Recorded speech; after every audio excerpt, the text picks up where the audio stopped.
Welcome back to the Content Tip of the Week, hosted by yours truly, Josh Culler with Culler Media. And today we're going to talk about what content should you do. So the title would be, what content should I do? But I'm facing it towards you. So this content tip is going to be geared specifically towards you and you doing a little bit of fact finding and asking yourself some questions. So the reason why I bring this up today is because I've had this question asked more in the last couple weeks than any other question I've had about content, which is, Josh, I have a business or I want to start one and I know I need to do content, but I don't know what I want to do. I don't feel comfortable being on video. I don't feel comfortable writing. I don't enjoy being on podcasts. What do I do?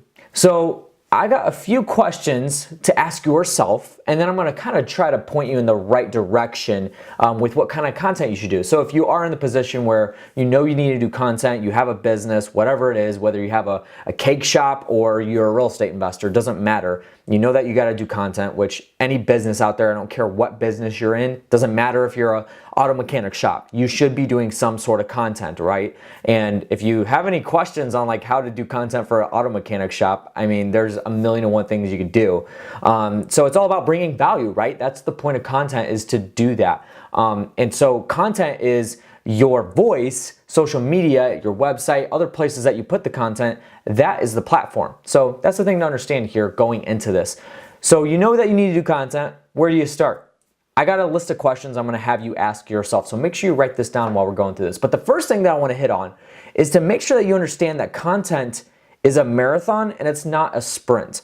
A lot of people get this confused. I deal with a lot of visionaries, people that have really, really large businesses and they keep scaling and scaling and they're unstoppable right now and they're like straight purebred visionaries, purebred entrepreneurs.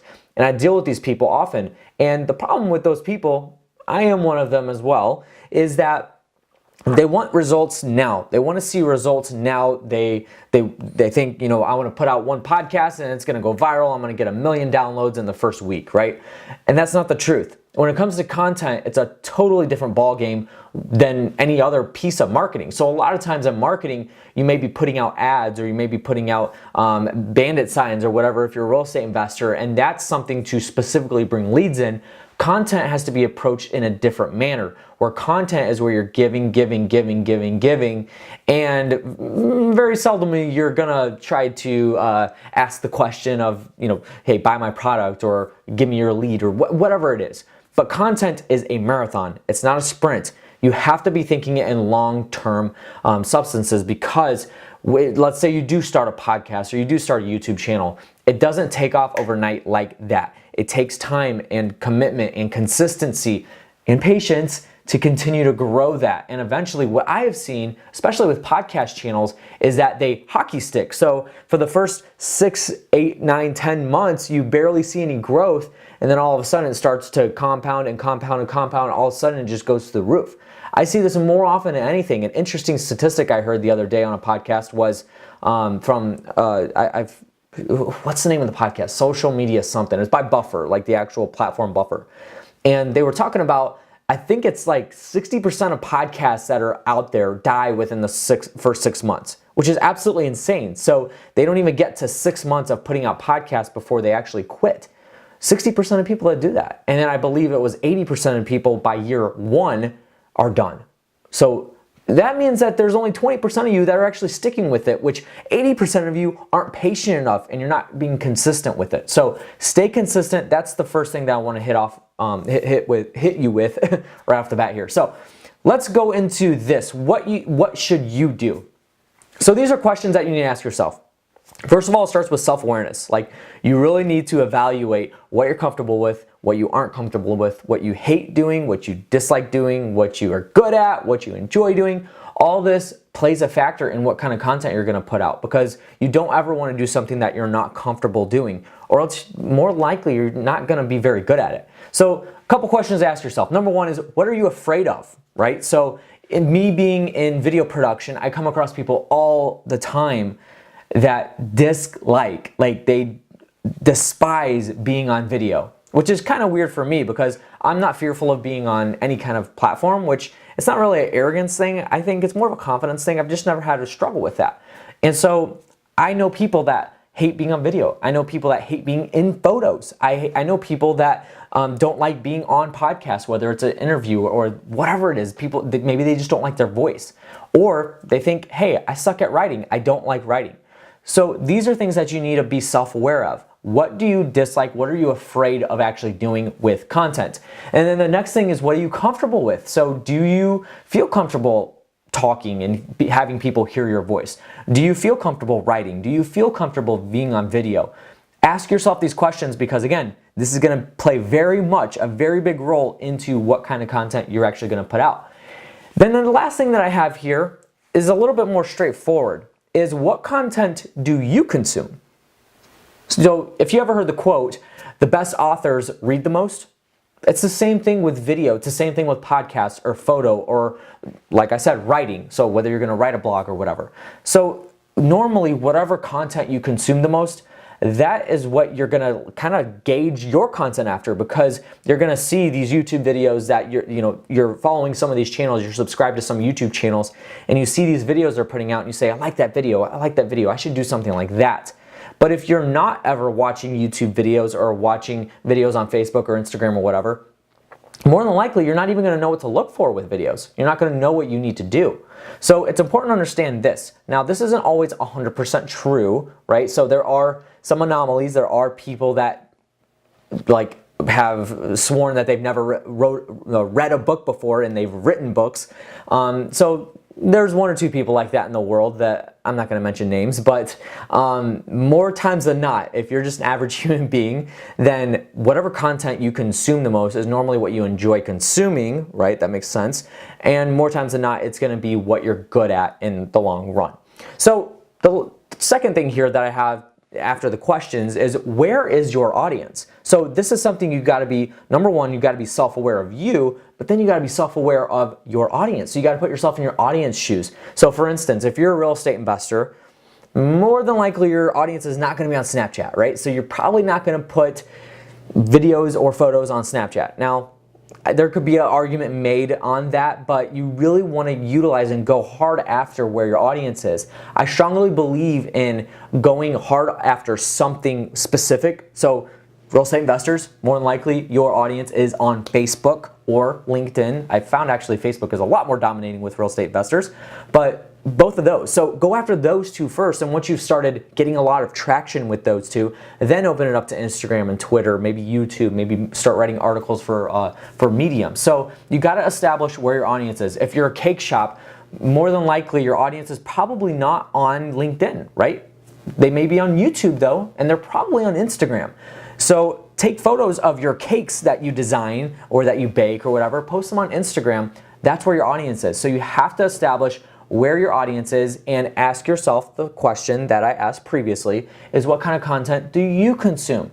Because more than likely the kind of content you consume, your audience consumes as well. So if you're a real estate investor, you're probably on LinkedIn networking or Facebook networking with people on Facebook. So your audience is probably there as well. So put yourself in their shoes. So then the last part of this is kind of giving you some ideas. So for video, start with your phone. Okay, so before I go into these, I think a lot of people get stumped on not doing content. Maybe they're comfortable with all these things, but they get hung up on the production side of it. They get hung up on the quality side of it. But the reality of it is that you gotta start somewhere. It's so funny. I always give this analogy too, or this example is, if you're afraid to start video, go Google Gary Vaynerchuk's very first video. It's hilarious. Like literally the worst produced video I've ever seen in my life. It's just horrendous. But he started somewhere, and now he has millions of followers on every single platform he's on. So you gotta start somewhere and then stay consistent with it. So don't be afraid of the production value that you're putting out there. And the good news is for you is that people are becoming okay with raw content nowadays because there's so much of it out there. So don't be afraid of putting out raw content where you don't have a microphone or you don't have a professional camera that you're filming with.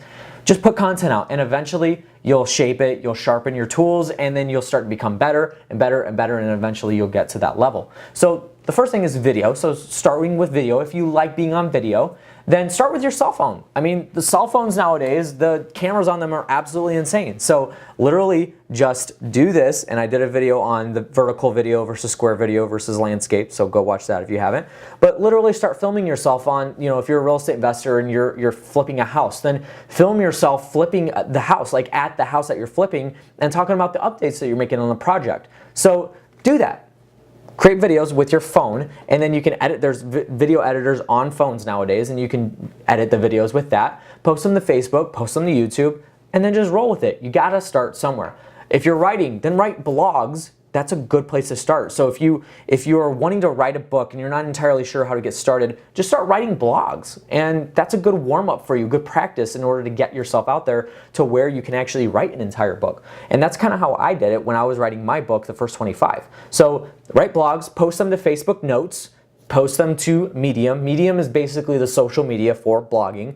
And then Blogger. I mean, there's tons of other websites that you can post blogs on, but writing, like, just start somewhere, and don't worry about misspelling, don't worry about grammar. There are platforms out there that you can use, like Grammarly is a free platform where you can upload your entire article there, and then it'll tell you misspellings and whatnot. So don't be afraid of that. Do it. And then for voice, record on your phone as well. So there's voice memos on your phone where you can record. So if you're wanting to start a podcast, download the app Anchor. It's a free app where it hosts your podcast, and it'll shoot it out to all the podcast platforms like Apple Podcasts, Stitcher, Spotify, all of those. And just start recording your voice. Start recording whatever it is you're talking about, whatever topic you're wanting to do a podcast on. So just start somewhere and then upload it there, and then eventually, then maybe you can get a podcasting mic and then some software to edit the podcast and then upload them somewhere else. But start somewhere. With photo, take photos on your phone. Like I said, camera phones are amazing with photos now. And upload on Instagram. Instagram was made specifically for phone photography. And it's developed, obviously, there's the photographers that, like myself, that post photos from their Canon camera or whatnot. But still, don't be afraid to be a little creative with it and get outside the box and start doing that. My wife, Gabby, just started a page called Travel Gab, and that's basically what she's doing. And because we travel so much, she's taking photos with her phone, uploading those, and just documenting her journey. And at the end of the day, who cares how many people have her following her, It's what she enjoys doing and what she's good at. So those are some tips for you. Hopefully that gave you a little bit of direction of where you could go with starting with content. But the most important point I want to get across to you is just get started. Just do something. It doesn't matter how crappy it is. It doesn't matter how bad the production is. Just start somewhere, because if you don't start, then you're never going to get to your goals on what you're wanting to do with content. So start somewhere. That's what I got for you guys today. Hopefully that brought you value and gave you a little bit of direction. And if you did enjoy this, make sure you give it a big thumbs up and share it around. Thank you for joining me on the content tip of the week, and I'll catch you guys next week.